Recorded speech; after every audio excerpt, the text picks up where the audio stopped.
Welcome, Jason Keidner from BeagleBone, or beagleboard.org. How's it going, Jason? Hey, Alex, it's doing great.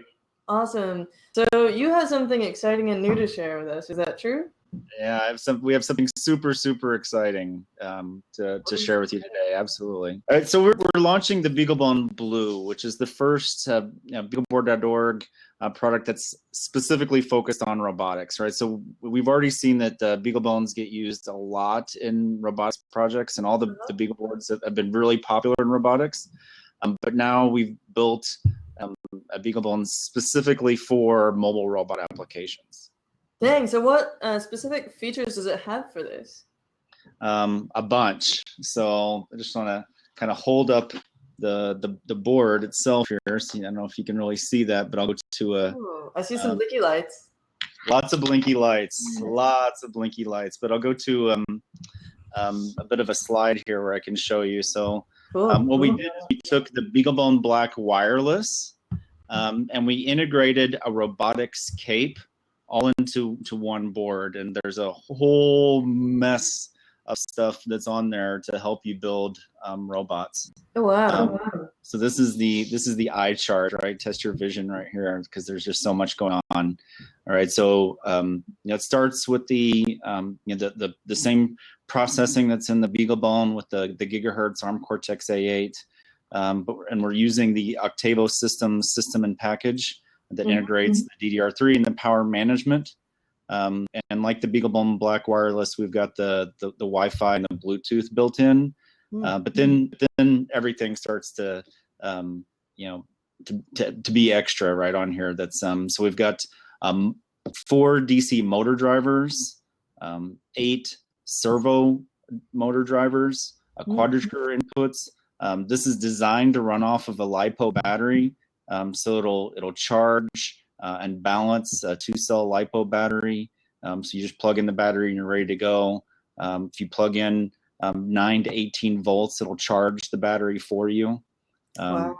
We've got a bunch of programmable LEDs, lots of LEDs, 11 programmable LEDs on this one. So lots of blinky lights. So there's a red and green status LEDs, as well as the battery charge level LEDs.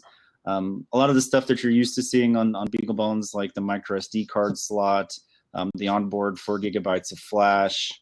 But there's also, so you got the motor drivers for DC and servo, but you've also got sensors on here. So there's a 9-axis IMU, the InvenSense MPU 9250. And a Bosch BMP 280 barometer on here. So it's got all the sensors that you need to get this thing flying. And in fact, there's already code mainline in ArduPilot for building quadcopters out of this. Damn, you were really ahead of your game. Yeah, I think so. I think this has been a lot of work. We actually worked with the University of California, San Diego, and their coordinated robotics lab. To put this together, and they've actually been building robots, with a BeagleBone Black plus Cape for several years now, and so essentially hundreds of people have already been using a version of this, but now it's all integrated into one, making it a lot easier to get started with. Amazing. And this Octavo or Octavo, how do you say it? It's Octavo. Octavo. So that's the thing you were showing off at Maker Faire this year. Yep. It's like a BeagleBone on a chip. Is that right? That's pretty much it. So that allows us to do all the rest of this. This is only a 4-layer board designed in Eagle. Oh. So this is very, very hackable. And by putting so much into that SIP, it really frees up a lot of what we're trying to do on the board, right? So this is really kind of the next direction for BeagleBones, is to get a lot more integrated onto the same form factor. That's fantastic. So you have a live demo, is that what I understand? I do. I've got some fun demos. I got some parallax going there. So I've got bring up my web browser here. This is my web browser. I just got to switch my tabs here. So I've got quite a bit going on here. You'll see that I'm currently streaming myself in my screen. That's because I have another BeagleBone Blue watching me, so I've got a USB web camera plugged into it.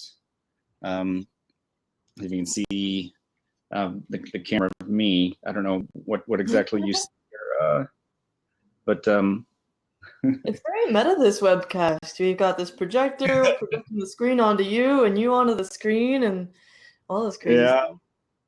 All right, so this is my little example robot. It's running MJPEG streamer, and so I'm viewing that from another BeagleBone Blue, right? So that is actually being served up.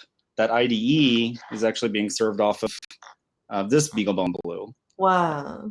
So, and you see lots of wires, but they're not connected to anything directly, right? So this is all running off of the battery and connected up over Wi-Fi. So what you're seeing here is actually my browser browsing to the board and the built-in IDE that's being served up off of the web server on the board. Cool.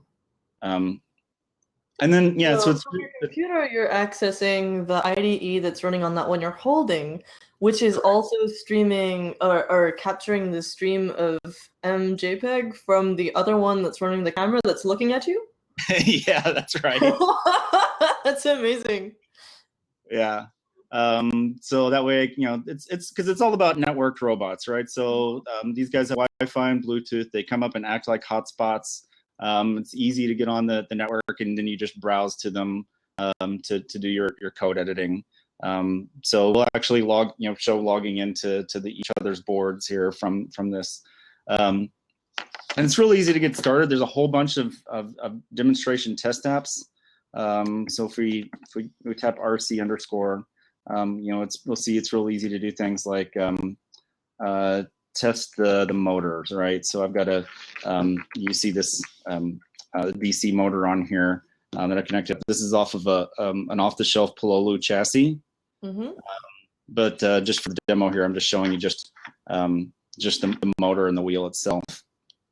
So if I run test motors, it'll say, well, I need you to give me a little bit more information, like what motor you want to run, how you want to run it. So I'm just going to do a sweep of the motor at half strength, right? Actually, I'm going to do it a little bit slower because I'm going to do a tenth of the strength, because otherwise it'll turn so fast you won't get to see it. Oh, sure.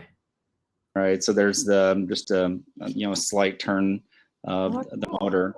Right, and that's nothing but just the DC motor plugged into the DC motor jack. Right, it has the capability of driving 6-volt DC motors just directly off of the board. Right, the motor drivers are already included in there. Everything's just ready to go. So let me get a little bit faster. Yeah, and that high power support is so important for being able to run motors without having a bunch of transformers and stuff. Yeah. And so the battery here is really an important part of that, right? So because that's what's providing the power for driving the motors. But yeah, this makes things worlds and worlds simpler for people building robots. Oh my God, yes. So we've also got for the DC motors, right? So we've also got encoders on here. There's actually quadcopter encoders built into the processor that's on the BeagleBone.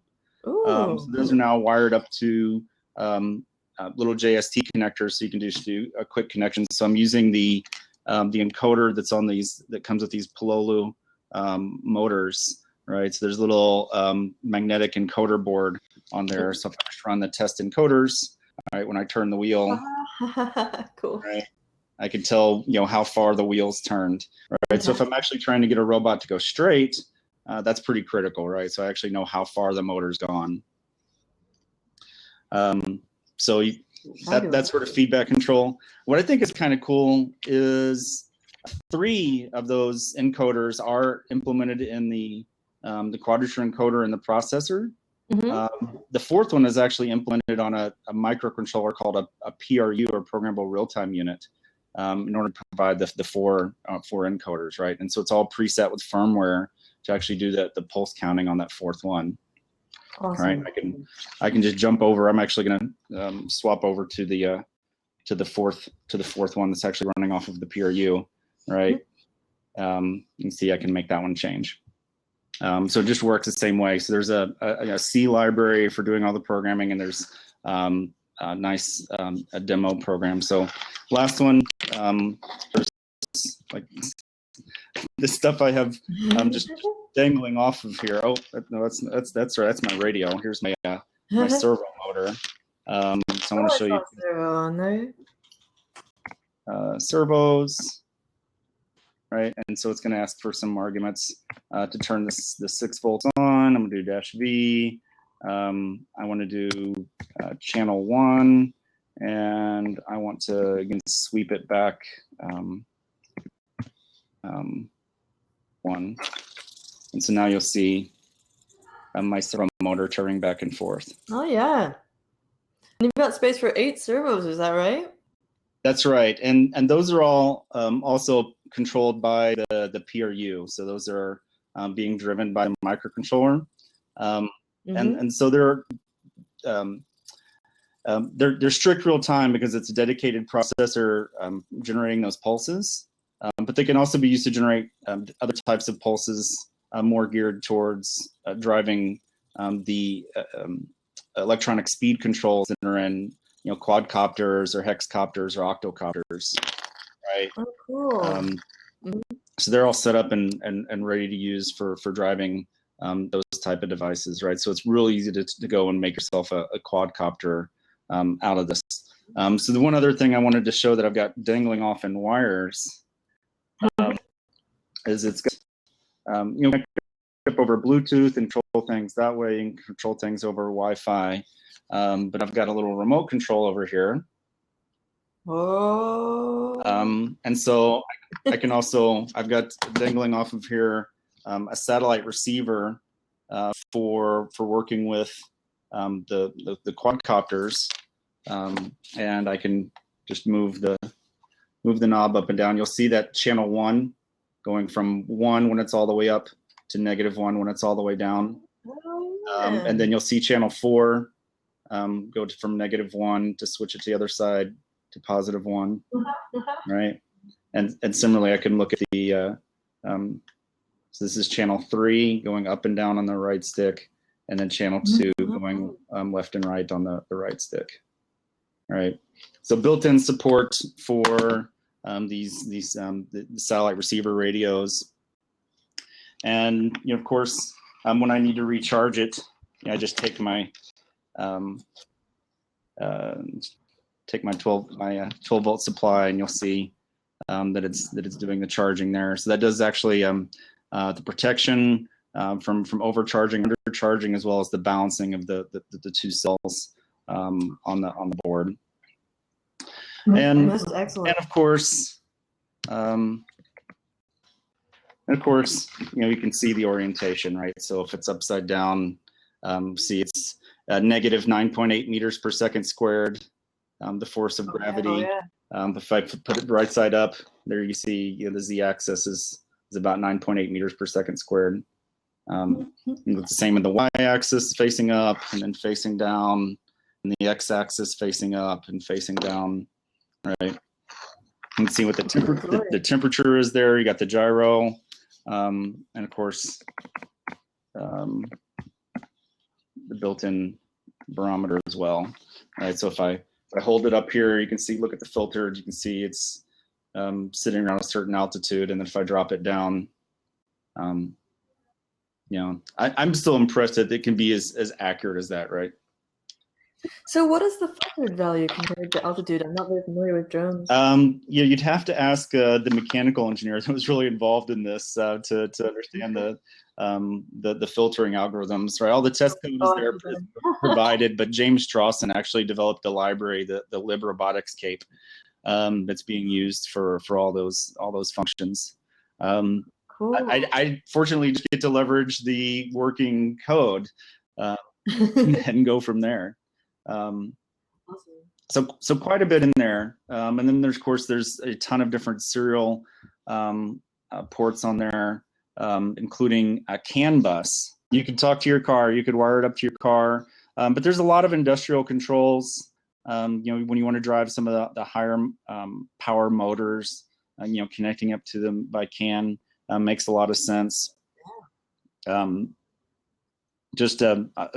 got some weather stations that use CAN bus. It's a nice, robust just bus in general to use for a lot of things, but absolutely you can connect it up to your car and participate in the bus in your car. Fantastic. So where can people get this? Starting next week when this is launched, Arrow, Element 14, and Mauser will all be initial distributors, and then I'm sure a lot of other distributors will pick it up after that. So. All right, lucky future people, on March 14th, you can get it at those 3 places. And what's it going to run, people?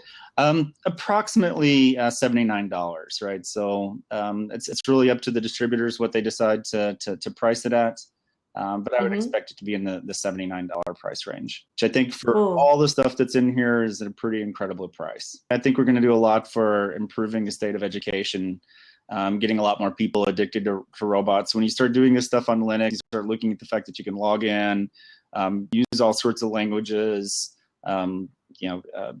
really get some visibility. We've got some pretty fantastic things coming up in terms of curriculum and additional software partnerships, and a lot of cool stuff going on around this platform. So just getting the board available is just the start of this. Right, I forgot to mention, I saw that there was mention of a complete robotics education curriculum that's going to be available with this, which is awesome because I just heard someone saying that they wish that there were a low-cost, full robotics education curriculum available, and this is like, boo, out of nowhere, it's like wish granted. So a lot of the curriculum is coming up after the launch, and we're really trying to expand the user base and really get this out there into people's hands right now.